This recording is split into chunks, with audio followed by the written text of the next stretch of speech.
Obviously, a disappointing way to end that. Jonathan Taylor, ankle, same ankle. I don't have any information other than when he came out. So haven't had a chance to see him or talk to anybody.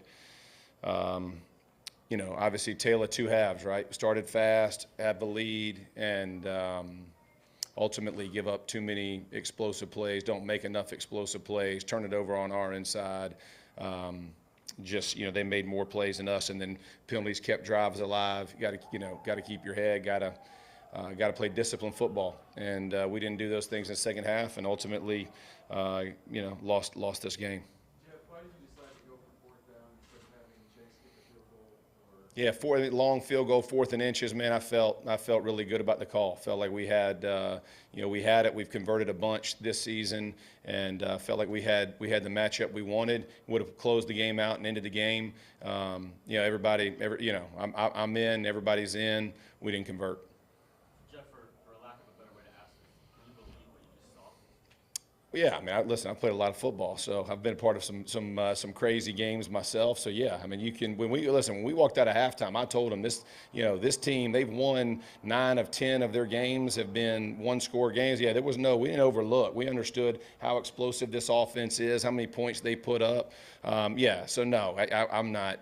I'm disappointed in how we played in the second half and didn't find a way to close this thing out. But ultimately, I told the guys in there we didn't make enough plays, and that goes around the entire football team. And you got to look yourself in the mirror and understand when there's opportunities to make and close teams like that out, we got to make them. We didn't make them. Did you feel like you guys got too conservative on offense after halftime? No, I didn't. I mean, I felt, listen, we were still putting the ball up in the air. They were playing down all day. We were moving the ball, running it, but we still felt like there were shots to be had. We just didn't convert them. I mean, it's just, there was nothing about the game or the way the game played out other than, again, we don't make the plays and they continue to make them that I look back, in disappointment. Jeff, is this on the offense? You had a defensive score, you had a special team score, you had No, man, it's on the football team. Right, listen. Everybody in that room knows it's on everybody. We don't point fingers. We don't place blame. Again, you're up big in the first half.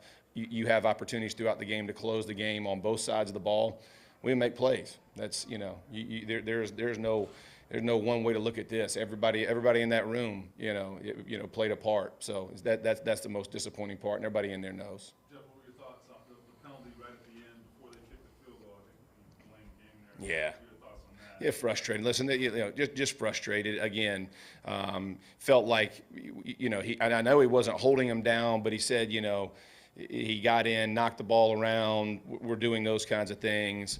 It's his call to make. He felt pretty good about the call and told me, look, Coach, I was trying to give him the benefit. And again, I mean, I don't know how many penalties we had. 11 penalties, over 100 yards, undisciplined football, right? Like you can't do that. Can't keep teams like this in it. And we just had too many of those on both sides of the ball. Again, there's plenty of blame to go around. I mean, you kind of have to help the team a lot. Yeah. For them to make that kind of comeback. Sure. Isn't that kind of what you're saying? Yeah. I mean, listen, when we left at halftime, we talked about it. When the plays are there, we got to make them. There's no, it's all gas, no brakes. We got to go make these plays. And again, I think every drive, I know they scored 2 touchdowns. We kick a field goal, so we're kind of swapping back and forth. But ultimately, again, it comes down to making plays, not sustaining drives. I know we had some conversions on penalties defensively, which is frustrating.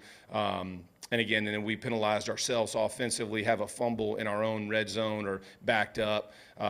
Again, that's how you keep teams like this in it. And make no mistake, we weren't overlooking how good this offense was. I knew how explosive they were. We all did.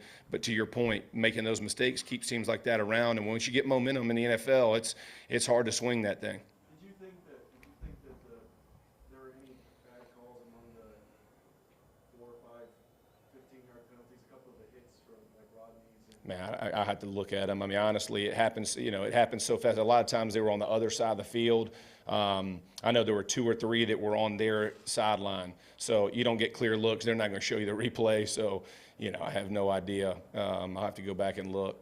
The past 2 games, you guys have it's really fallen apart in the fourth quarter. It's like 55-0 scoring there. So Yeah. this team used to be pretty good at finishing them. What do you think's again, self-inflicted wounds. Like if you look at it offensively, again, you can't turn the ball over, you can't jump off sides on a short, you can't. Those kinds of mistakes ultimately cost you ball games, and so it doesn't matter what quarter it is. You start fast. It's a complete game. You got to play all 60 minutes. So as far as like breaking it apart, doing all those kinds of things, it's much bigger than that. It's opportunities that you miss in the first quarter, no different than the fourth quarter. When plays are there to be made, you got to make them, and we didn't make enough. Can you share what you said in the locker room to the team just after? Yeah, I mean, yeah, obviously it's a heartbreaking loss, right? You're frustrated, you're disappointed. We'll look back and know that self-inflicted wounds got us again. And those guys, listen, they understand this game and they know. Each of them will look at themselves and say, "What could I have done differently?" No different than every coach in there is going to do, including myself, right? We'll all look back and, but yeah, from my perspective, we got another game on Monday night coming up, another opportunity. And again, for this team to take the next step, we have to continue applying what we're doing and get it to the game field. And for whatever reason, we're not stringing enough together, not making enough plays. We'll keep working, and that's the only way to make it happen. Jeff, Okay, a couple more. will it sting more knowing that you're a part of history for the wrong reason, just knowing how competitive this team is and what you wanted to accomplish today? Say it again. Will it sting more knowing what you put into it, knowing that? Oh, it's going to sting either. I mean, losing stings, man. I mean, it doesn't matter. Every time we lose, it stings. So I look at this as no different than the other ones. I mean, you're frustrated by opportunities that are missed, and again, self-inflicted wounds that we talk about, we emphasize, and ultimately have to learn how to make. And that's part of it. We got to keep learning and keep growing. And but no, man, it's they all hurt equally. Losses, they don't ever feel good. There's no more victories. You know what I mean? It's painful no matter what. You guys have really ridden Jonathan Taylor since you got here, obviously. Yeah. That's where you have. So him leaving the game, how did that change just the overall approach? Yeah, I mean, obviously, you lose JT, it's a big deal, and I thought both, Moss and Jackson both, they fought their tail off.